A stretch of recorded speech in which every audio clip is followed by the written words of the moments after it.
Why is this of such concern to you, Dan? If my faith doesn't pick your pocket or break your bone, as Thomas Jefferson said, Yeah.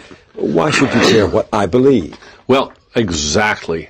I wouldn't accept that religious people care so much about what everybody else believes. Why do they care? Why do Christians care what Muslims believe? Why do Muslims care what Christians believe? And to me, the really dangerous thing about religion, and this is not everybody, of course, it's not half, thank goodness, but it's many, and that is the one thing that I think is really dangerous in many religions is that it gives people a gold-plated excuse to stop thinking. To stop thinking? To stop thinking. To say, I don't have to think about that because my religion says this is right, this is wrong, it's as clear as that, it's black and white, I don't have to think about this anymore. It's just a matter of faith. Ooh. And we honor that. We say, oh, it's a matter of faith. I think we have to stop honoring people for stopping thinking. I think we have to say to people, fine, you have your faith, great. Your job then, your duty to your own faith, is to explain to those of us who do not share your faith why you're right about this. Let it be true that God told you. Let it be absolutely true. God told you this is the right way and these ways are wrong. Right. Your problem now is to explain to those of us that God didn't speak to why this is right. But as that story I told of what happened in the Presbyterian Church in Austin when the Christians denounced the minister for allowing an atheist in the congregation, and the atheist denounced the atheist for surrendering to the superstition of the church.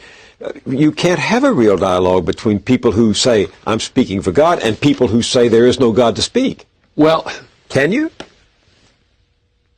I don't see why not. It seems to me that those people who have their faith, who believe so strongly in God, if they really believe strongly their God, they believe they're right, they believe that they occupy the moral high ground, they should be only too willing to sit down and put this not to the scientific test, but to the political, moral discussion test of talking about why they believe what they believe. And let's talk about, the main thing we want to talk about is what should we do? What's the moral course of action to take? And if that is to be a reasonable discussion, we have to take a few cards off the table. Such as? The faith card. We have to take the faith card off the table. What do you mean take the faith card off the table? I mean, if one is a man of faith, one can't take the gene out. Well, you know, Lucille says you're wrong. You know who Lucille is? She's a friend of mine. She's always right. I can't play that card in an argument. It's just rude of me to say, you know, Lucille says you're wrong. You say, well, who's Lucille? I say, well, friend of mine, always right. End of the discussion. But we're confronted today by people who say they know the mind of God. And I think quote a scripture to reveal it. And I think the way we should deal with them is to say, well, that's very interesting because now you've got a real problem. Since the rest of us don't know the mind of God, we can't share your direct line, so you're going to have to do the best you can in a secular discussion about what the right thing to do is. Are you up to the task of explaining to the rest of us who don't have your hotline to God why you're right? And don't just tell me that God told you. We know that. We accept that. Suppose I'm sitting here, I'm a Muslim, and I say to you, look, book 5, verse 44 condemns apostasy and says the heretic should be put to death. And I'm telling you that this is my holy script, and I believe that is the case. What do you say to me? I say, well, the fact that it says it in your holy text is an interesting historical fact, but it doesn't settle whether it's right. It just doesn't. But it settles for me, speaking for the Muslim, that it's true.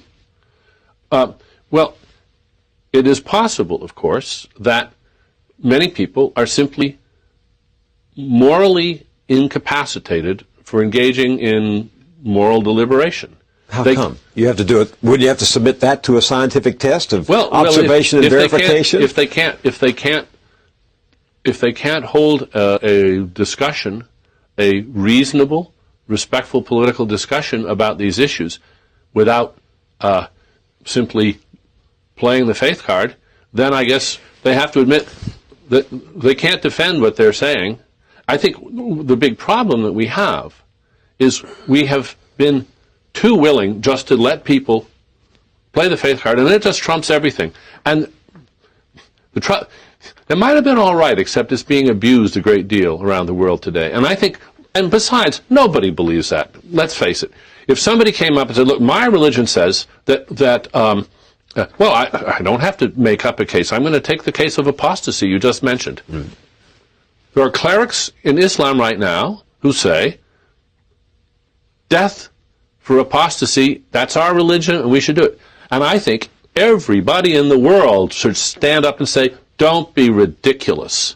Don't be silly. That is barbaric. It is simply beyond the pale. It doesn't matter what your tradition is. This is not a tradition that should be honored. Yeah, the church wants it. The Catholic Church once put heretics to the stake. Absolutely right, and they've learned better, haven't they? They have learned. And I think we should not be afraid to say to the Muslim world, "Come on, wake up. We made this mistake in the past too. We Christians, but we're not making it anymore. We Jews, that certainly Christians and Jews certainly made that mistake in the past."